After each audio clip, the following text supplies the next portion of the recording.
మేఘములను తనకు వాహనముగా చేసుకుని. కీర్తన 104:3. జీవితం సాఫీగా సాగిపోతున్నట్టే ఉంటుంది. ఒకదాని వెనుక ఒకటి దుర్వార్తలు, దౌర్భాగ్యాలు కృంగదీస్తాయి. క్రైస్తవ యానంలో అడుగులు తడబడేలా చేస్తాయి. అయిన వారి మరణం, చాలా కాలంగా తీర్చలేకపోతున్న రుణం, ఇష్టమైన ఆంటీకి క్యాన్సర్, తన పిల్లవాడు చెడు అలవాటులో పడ్డాడని ఎవరో చెప్పడం, దెబ్బ మీద దెబ్బ నలిపివేసి నలగగొట్టే సంభవాలు. విశ్వాసి ధైర్యం వీడవద్దు. ప్రభువును తలంచుకో.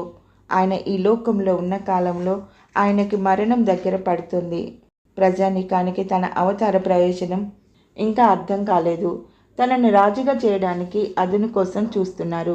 శిష్యులు ఇంకా తమ గురువు స్థాపించనున్న రాజ్యంలో పదవుల కోసం బాధించుకుంటున్నారు. మరొక వైపు శాస్త్రులు, పరిచయులు రచిస్తున్న పన్నాగాలు. కారు మబ్బులు గుంపులు గుంపులుగా వస్తాయి. అంధకారం అలుముకుంటుంది. జడివానలు కురిస్తాయి. ఎక్కడి నుండి వచ్చే ఈ కారు మబ్బులు? చిక్కగా ముసురుకుంటున్న జబ్బులు, ధారగా కురుస్తూ చీకటి జాడలు విరబోసుకుంటూ విరుచుకుంటూ, అంధకారం కాటుక పులుముతూ బంధకాల మాటున అదుముతూ, ప్రళయంగా వలయంగా సుడులు తిరుగుతూ, కలియబెడుతూ చుట్టేస్తూ కట్టేస్తూ.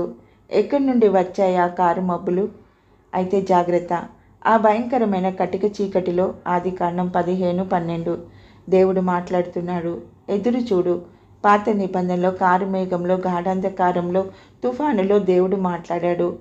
మేఘాలే ఆయన సందేశాన్ని మోసుకు వచ్చే సాధనాలు.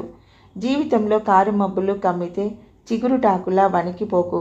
కష్టాలు, కన్నీళ్లు కలకాలం ఉండవు. వాటిలో నుండి బయటపడే మార్గం దేవుడు చూపిస్తాడు. అయితే ఆ ఒత్తిడిలో, నల్ల మబ్బుల్లో నుండి ప్రభు స్వరం వినిపిస్తున్నదేమో ధ్యాస పెట్టి ఆలకించు. ఈరోజు మబ్బు పట్టి మసకగా ఉందా? దేవుడు నీతో ఏమన్నా మాట్లాడుతాడేమో కనిపెట్టు.